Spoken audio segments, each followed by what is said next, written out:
YouTube, and welcome back to the Loose Transistor channel. I'm your host Lucas, and today we are going to be doing starting the review and comparison between the LapRF and the TBS Racetracker.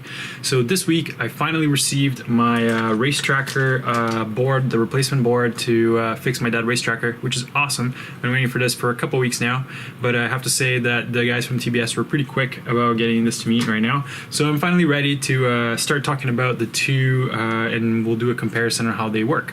So the first part, I'm going to split this up into two parts because otherwise it's going to take too long to release it to you guys. So the first part, we're just going to look at the hardware itself. We're going to open it up, take a look inside, and just do a little exploration that way and compare the two. And then the second part will be an actual performance test where I'm going to take these out and do some laps around and see how they compare in terms of ease of use and how well they track my time, whether or not they can do multiple drones and how well that works out. So just a general experience of me as a user, how easy was it to use one versus the other. We will be covering the apps as well a little bit. I'll show you guys the interface, and we'll talk a little bit about how they compare to each other. So let's get started. Let's talk about the hardware itself. Alright guys, so here on the workbench in front of me at the Loose Transistor channel, I have the LapRF by Immersion RC and the TBS Racetracker from Team Black Sheep. So these are two offerings right now on the market for you to be able to count your laps and get some of the timing so that you can practice and hone your skill. There are other open source solutions out there, but I haven't tried any of them, so I'm not going to be comparing those two. I'm only going to compare the two that I have here on hand. So the LapRF, let's take a quick look at it here. It's pretty like no frills. It looks like a puck or a smoke detector kind of, and mine has the modded antenna here, but we'll talk about that later. When it comes to you, originally it's not going to have these cool Joe Scully and Beaver FPV stickers. You'll have to source this yourself, but this is basically what you see. It's just a little puck. It does have two LEDs up here that will let you know the status of the device, whether it's armed, ready to go, if it's counting laps. There's a USB port right over here that you can actually use to charge and do firmware upgrades using the Immersion RC flashing program. So you can upgrade these via wire, which is a nice thing, and I'll tell you guys why when we discuss the TBS Racetracker. And then on the bottom here, you have basically a bind button to help you with binding Bluetooth and a power button over here. And you also have hidden in this little thing here, which gives you the ID for your device so that you can pair it properly. It comes with a battery. It's just an 18650, nothing too fancy here. The cool thing about it though is that it is removable. So you can, if you vape or anything like that, or if you happen to have a few of those because of your goggles, you can just swap them out if you run out of battery in the field. However, I'm not sure exactly how many hours you should get out of these, but I'm pretty sure it's good for an entire day. I couldn't get any real solid data on how long these are lasting right now. So it's basically what you get. It already comes with some charge on the battery and all that good stuff, and we can turn it on very simply by just holding the power button, and then it turns on just like that. Cool. So we're not going to be discussing the app and all that other stuff. I'm going to leave that for when we actually go do the field testing, because then I'm going to show you guys how I'm setting it all up and how it works then and there. Right now it's just not going to have any use for us. So that's basically what it looks like when it's turned on, and the lights will turn to red when it's race time. So let's turn this thing off. And let's take a quick look at the TBS Racetracker. So the TBS Racetracker does come in a much more compact, and I would say a prettier presentation than the LapRF for sure, because this looks like I should hang it on my wall to protect my garage from my light post catching fire. And this guy here just looks like some like very sleek, I don't know, almost like iPod-esque type device, even though these don't really do anything for you. They just light up and tell you different statuses of the thing. So I can actually turn it on right now because the board that I have in here will turn it on, and but it will never go out of this blue ring thing here because it'll never pair because the board inside is dead. So let's not worry about that. Let's keep going here. This does have a USB port that allows you to charge the battery inside. However, you cannot do over-the-wire upgrades with the TBS Racetracker. You have to do it via Bluetooth. And a lot of people have been having a lot of problems with the Bluetooth connectivity and things not working out, and then either breaking the unit or having to like do a hard reset of the unit to be able to get it to flash again. So it's kind of a hassle. So if you're gonna do the flash or anything like that, make sure you have optimal conditions. Don't go do it on the field, do it at home, where you can, you know, if it breaks up on you, you'll be able to open it up and fix it without a problem. So that's my only bugaboo with it, is that you can't do over the wire flashing, which kind of sucks. but it has no external antenna at all, just like this one does not have any external antenna at all. And the other limitation that I think Team Black Sheep had at first, but apparently has changed with firmware upgrades, is that before I could only do one drone to a 5 millisecond degree of accuracy, which is pretty good. But now they have a firmware upgrade that allows it to do multiple drones, and we'll try to test that. I'll try to get this flashed and everything else, and we'll try to do the multiple ones as well if I can get somebody to come out with me and fly. So we'll try it. Alright, so enough talking about what they look like outside. You guys are probably pretty familiar with them. Let's take a look inside and see what makes these things tick. So we'll take the battery out, and there's only four screws on the LapRF that hold everything together here. I've had it open a few times here when I was adjusting the antenna and all that good stuff. The stock antenna that this comes with is not great, and the range is less than ideal, I would say. Even in ideal conditions outside, I couldn't be too far from it with my phone, or it would just drop. However, if you do drop connectivity with your phone via Bluetooth, it doesn't really matter. As long as you have started the race already, as long as you go back later and it pairs up again, it should give you all the lap times that were stored in it. So it stores the lap times until it can send them to the phone if the phone happens to be out of range. Okay, so let's take a look inside here. So let's get rid of these screws. All right.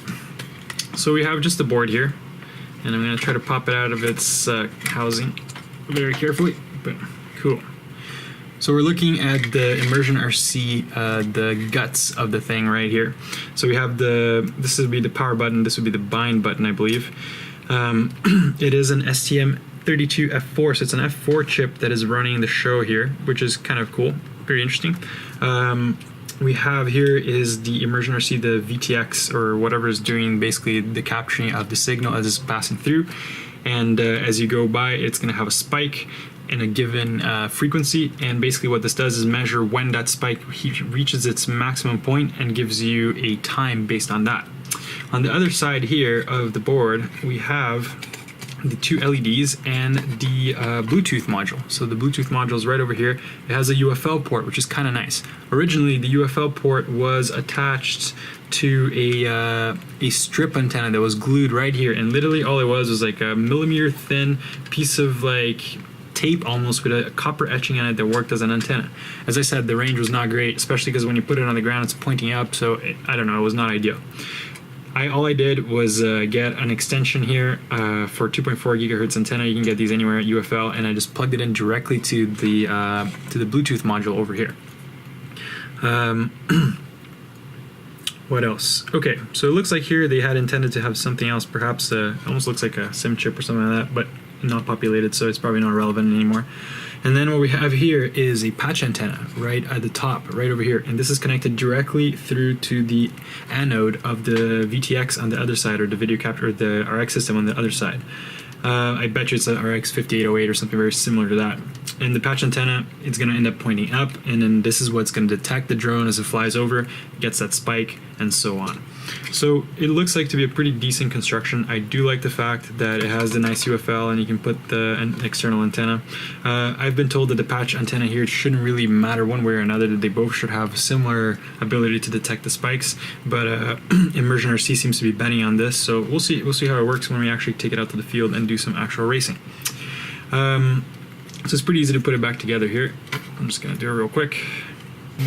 So from the physical features that I do like about the TBS, or about the LapRF, is one, it did come already set up for this type of configuration where you can have an antenna out. And it's partly probably because they learned from the TBS launch, which was not the smoothest launch out there. And as evidenced by the fact that I also got a new plate and a new board and the same type of thing. So they definitely learned from what happened to TBS, and they went ahead and already thought ahead and did this. And so you can already do your own antenna mods. What I've been doing is I'm running a fairly big antenna, something like this, and then I just set this on the ground and I fly over it, and like I get great range with this guy, like really good range. I can be pretty far away from this guy and still pick it up. So we'll do some range testing when we're out there and do part 2 of this review, and we'll actually see how much further we can get with this antenna. Unfortunately, I'm not going to be able to give you guys a reading with the stock antenna, but I'll tell you this much: just replace the antenna. It's garbage. It's really not good. it's so easy to source one of these in a UFL port. Like there's no point in not doing it, especially since you don't have to mod the case, you don't have to mod anything, just literally pop it out, pop it back in, you're good to go.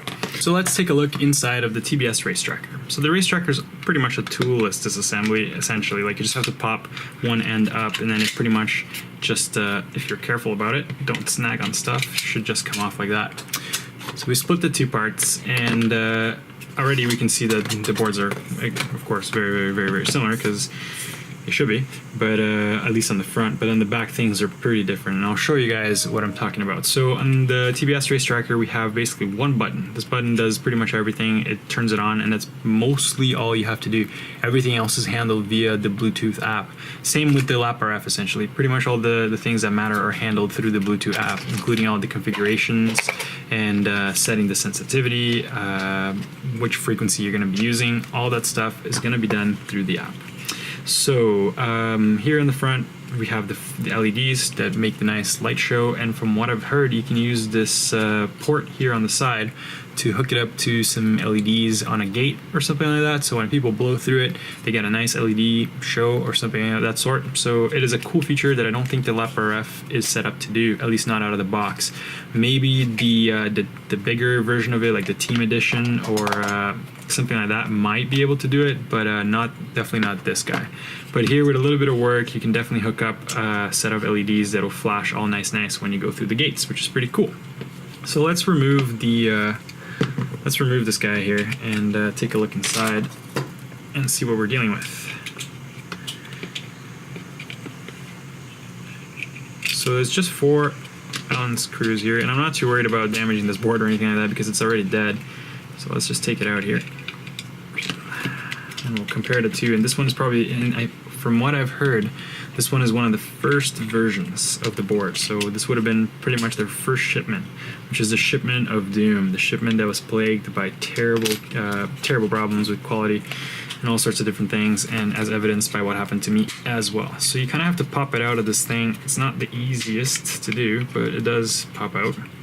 And then we have our battery, and as you'll notice, this battery looks weird. What the hell is up with that? Well, this battery I had to rig up because the battery that they sent me was super dead, and it would not charge, it wouldn't do anything. So I figured I was gonna have to take it out and charge it by hand, and I figured since I was already doing this anyway, I would just replace it with a proper 18650. That one is a 26650 or something like that, and I don't know, it doesn't matter. This one fits just fine, it works no problem, and it's what's powering this thing right now. So let's take a closer look here at the back, and I'll try to show you guys what it is that broke on my board. So we're here, let's take a closer look here. It's gonna be tough. Let's try to bring it as close as I can and still get focus. So this little guy right here, this guy that I'm moving, I'm not sure if you guys can see, yep, that guy. So it's a resistor, and it's completely loose now. I can pull it off. And the crazy thing is that the pads are lifted. How the hell did the pads lift? What kind of impact or what happened here? Did the actual pads lifted? It's not that they weren't soldered properly. They were soldered just fine, but the pads just gave way. And this guy right here is actually the Bluetooth module. And as you can see here, it's a very key part of the operation. So what happens is I can turn this on, but I can't actually get any Bluetooth signal out of it because the Bluetooth module is completely damaged. I tried to fix this, I tried to heat it up, try to get it back on there, but you can't because the damn pad is gone. So while we're at here, let's take a quick look here at what else we have. We have the antenna here for the Bluetooth, and it's just a UFL connection right here, which is what you end up replacing with the new RPSMA port, and then you can replace your own antenna. And then we just have the rest of the circuitry here, which includes voltage regulation and voltage filtering, all sorts of stuff like that. And it also includes, I believe, the infamous pins that are supposed to short. They're somewhere around here. But there's a set of pins that you can short on this board if you need to reset it, which is a pain in the butt. So that's another point in my books for the LapRF, is the fact that you don't have to jump some weirdo pads to get it to reset. The other option you have with the TBS Racetracker is if your thing bricks, you have to unsolder one of these leads, power it a hole down, let it rest, and then power it back on. That to me is, boy, that's not good usability anywhere in the world. This right now, in terms of that, is much better usability because I can replace the batteries, I can turn it, power it off entirely, much easier to work with. So let's keep going here, and let's take a look at the new board. So this is the new board that TBS sent me, and it is essentially the same, except for the back here is a little bit different. And we can compare the two and take a quick look here, and it's going to be pretty evident like right away. So let's take a look there. Boom. All right, so first of all, what are we seeing here? So the first thing that we're seeing is that the Bluetooth module is different, and it's a completely different. Like it's a bit bigger, the arrangement here is entirely different, so it's not the same model at all. I'm going to take a look at the chip numbers here, let me see.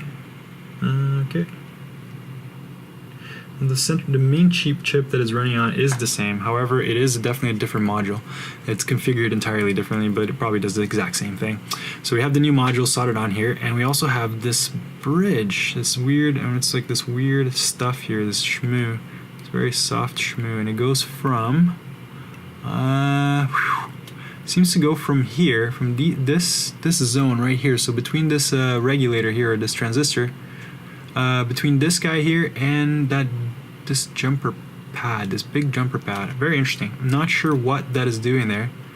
Have no idea. Anybody there who knows about the stuff, or who've already taken a look at this, care to comment and tell me what the hell that wire does and why it's there, that would be awesome. I'd really like to know. So other than that, everything looks pretty much the same. It even comes with the same antenna. Slightly longer, maybe? Yeah, slightly longer antenna. Not by much, so can't really tell if it's on purpose or not, or it's just a manufacturing thing.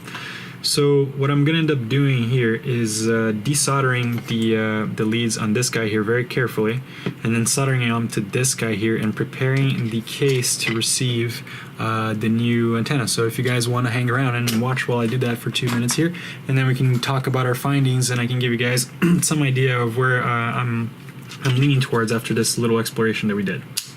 So let's break this guy open here.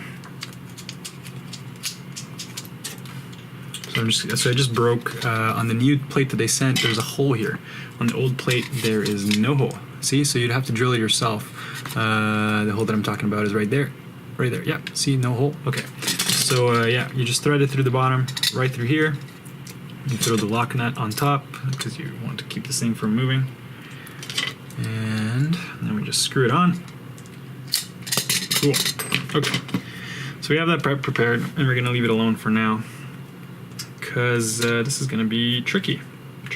Okay, so let's start by desoldering the stuff that I need here so that I can get the battery out very carefully, because this battery is charged and I don't really want to short it. That'd be bad. I've seen guys who have taken these and actually put XT60s on so that they can run 2 SLs directly from a pack, which is pretty cool, and I might think about doing that someday, but I'm kind of lazy and I just want something that's easy and I don't have to carry extra packs to run.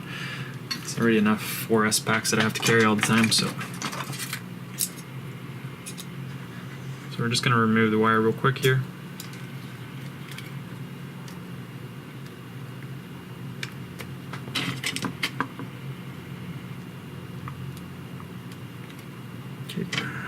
Got the ground wire out.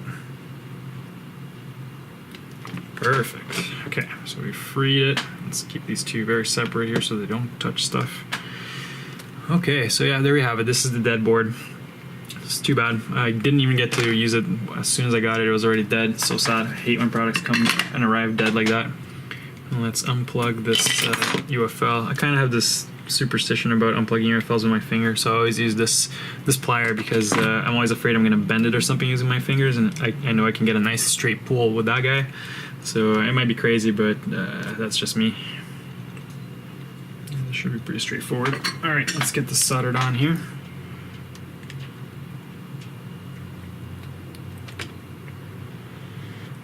Cool.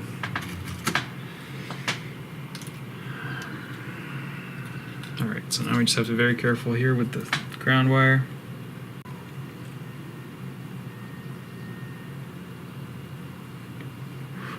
There we go. That was a bit sketchy. I don't usually like soldering live batteries like that, but oh, there. Oh boy.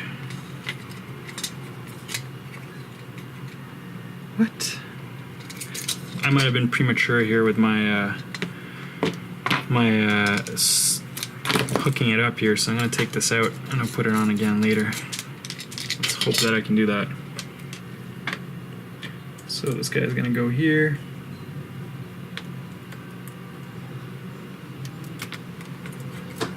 Come on. I hate UFO connections. Boom. Okay.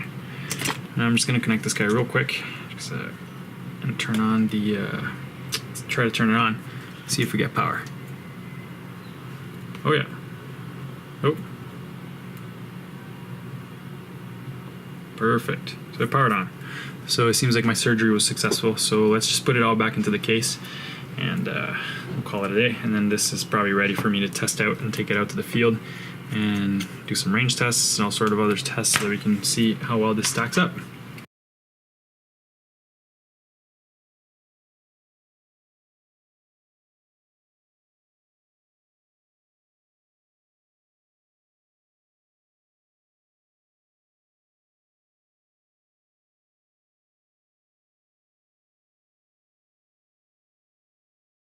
Alright guys, so we took a look at what's inside each one of the timing offerings that we have, the TBS Racetracker and the LapRF. We saw their design decisions and how they went about creating their own timing system. In essence, they both boil down to the same thing. They're looking for spikes in VTX at a certain frequency, and then when they read that peak and then that drop, they figure out where that peak falls in time, and that gives you your lap. So they both work in the exact same principle. A few things that I noted while doing all this that have me leaning towards the LapRF so far is one, the fact that the LapRF arrived in my house working and it wasn't dead. So that's -1 for the TBS, and I guess everybody already knows that. Another thing is the removable battery and the over-the-wire upgrades that you can do. So these are two features that right now I would have to say put the LapRF at #1 pretty much no matter what. Unless performance-wise, when we actually get out to the field and testing, the TBS Racetracker proves to be like a much superior either user experience or in terms of accuracy, then maybe my verdict might change. But right now, as it stands, I think the LapRF is a superior device merely because it has learned from the mistakes that the TBS made, and improved on them. So it already has a spot for you to put your antenna here because you're going to need it. So make sure you do the antenna mod if you get either one of these, because otherwise the range on your Bluetooth is just garbage. The removable battery is a super nice touch because you can just replace them with a battery if you're out in the field or if you forgot to charge it or any of that thing, or if you just need to reset the machine. And here's another little bonus too that we're going to talk about again later, but Joe Scully's voice is on the app, so he'll actually be counting down the race for you and telling you to start and all that good stuff, so it's kind of cool. Where I think the TBS Racetracker stands out is actually the form factor. So this form factor is really nice. Like, it's small enough that I can actually put it in my pocket. This is really hard to pocket. It looks sleeker and it doesn't look like something that I would put on my wall to detect smoke. So, and also having the nice little port here for doing LED gates is pretty damn cool. So it does have these points going towards it for sure, but one thing that I've heard a lot of people complain about on the TBS Facebook and so on is the fact that the Bluetooth updates or the firmware upgrades are hit or miss. Like, a lot of times you'll lose connectivity midway through, or your phone will do something and decides that it's not going to send the data anymore, and that just causes a whole world of hurt. So had TBS made this like over-the-wire firmware as well, I'd say this would stand leagues above the LapRF for sure, because it seems like a more finished product. But they were marred by their release and these small these small technical choices that they made. So guys, I hope you enjoyed the episode and you learned something here today. Please make sure you subscribe to the channel, because we are going to be doing part 2 of this review fairly soon, where we get some actual lap data. And here's another thing I almost forgot to tell you guys. Great news. The Shendrone's Rapture has shipped. So that crazy Plus P frame that I talked to you guys about a month ago has finally shipped. So I'm sure it's going to be here at my house in like a week or so, and I'll be able to like bring you guys a full build and review on this thing. This thing just looks awesome. I cannot wait to try and tune a Plus configuration quad, just anything different than a regular X. I'm just really looking for a new challenge. So guys, as always, thanks for watching, and I'll catch you next time.